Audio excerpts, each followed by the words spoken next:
and your angle right. Bless you. My name is Andy Hornby, photographer and vlogger. 15 years ago I started teaching myself photography. Today I travel the UK as a professional wedding photographer, landscape photographer and filmmaker. Learn from my experiences, my mistakes and my tips and advice. Join me on my photography adventures.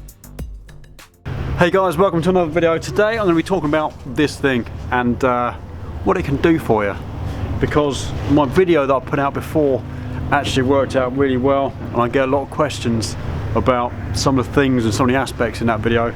So today I'm going to answer those questions. Also, I'm on a photo walk which is going to end tonight near Spinnaker Tower. I actually want to get another picture. I'm going to show you how I set that up with the glass ball and hopefully give you some ideas on how to just take your photography just to another level slightly. I see a lot of videos and a lot of pictures with regards to people's perspective on glass ball photography, and in my own personal opinion sometimes I think they might get it just a little bit wrong. No fault of their own, they may see pictures and follow other people that potentially giving them bad advice. So I'm going to explain to you today some of the little things that you may be doing just slightly wrong with your glass ball photography, and just help you take it to another level, which is what I'm all about. You know, my photography and my workflow is about helping people, and I want to help you guys just get it a little bit better. If I can do that, great. Okay, let's get into this. Okay, the first thing I want to talk about is where you're placing the ball. Think about your composition. Now, probably the most important aspect of any picture is your composition. If you don't have your composition quite right, it's going to be an issue, and you know, any nice area you see and think it's wonderful, I want to shoot that, if your composition is just off, it won't be described in your picture as well as it would be if you just got it just right. So think about this with the glass ball. If the glass ball is just placed on the ground and you have your tripod at say eye level and you've got an expanse of the ocean like behind me here, if the glass ball was just down in front of me down there, it doesn't add to the picture. It's just the glass ball in the composition. I see it so much, people posting pictures of their glass ball photography and it is just a picture of a ball on the ground in a composition. The composition might be even nice, but it's not glass ball photography, it's just a landscape shot with a glass ball in it. So thinking about where your glass ball is huge. You need to be close to your glass ball, you need to get close to it, and it needs to be in the composition that's relevant to your composition, not just plonked on the ground. That's number one. Number two is the angle at which your camera is to the glass ball.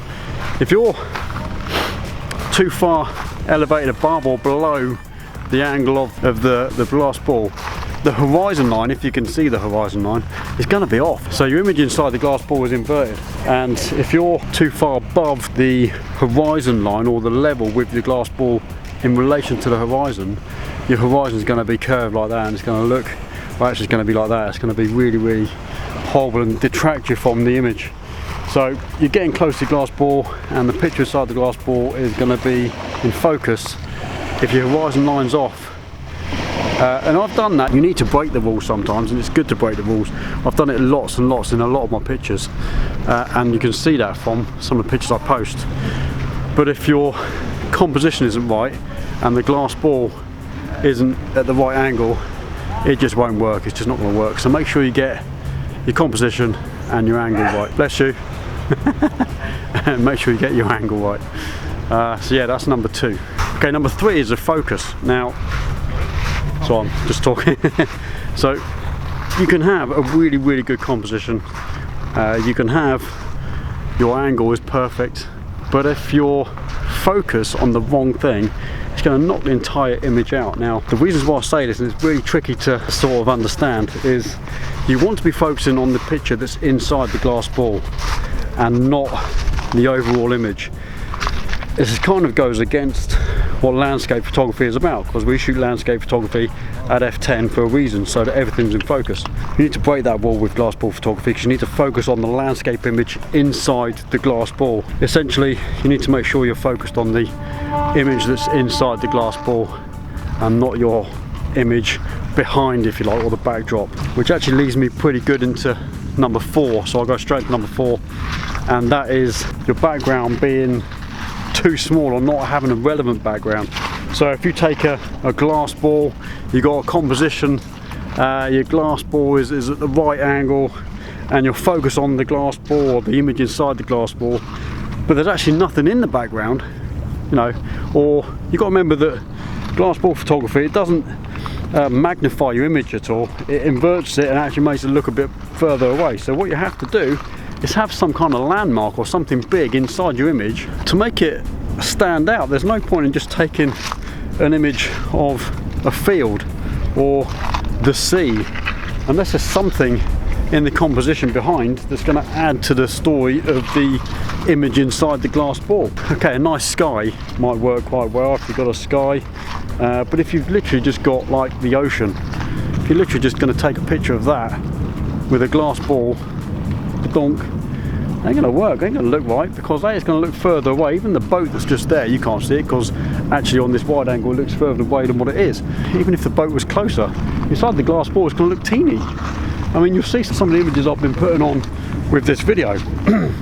Everything is a lot further away inside the glass ball than it actually is. So in essence, you need something fairly big or substantial inside your image just to make it believable and make it actually work.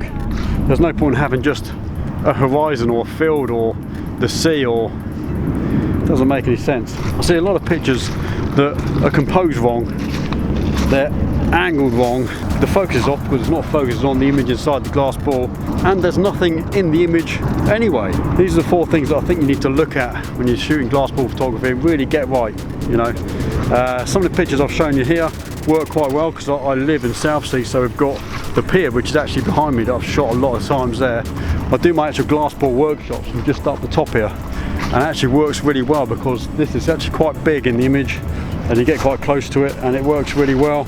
The Spinnaker Tower, which is just around the corner, which is where we're going to end up in a minute, which is where I'm going to do my glass ball shot from, hopefully, if it works, and you'll see that, so hang around. I have these to hand, they're right on my doorstep, so I can just come outside my house and we're good to go. So bear these 4 things in mind when you're shooting glass ball photography, and you won't go too far wrong. These are things I teach on my workshop. By the way, if you're interested, hit up the link below and see if I've got a glass ball workshop on within the next couple of weeks. It works really well because the locations we're going to on this photo walk are pretty much the same locations I do on my glass ball photography workshop, so let me know.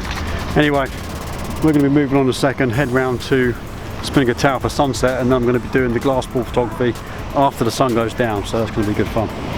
Let's do this.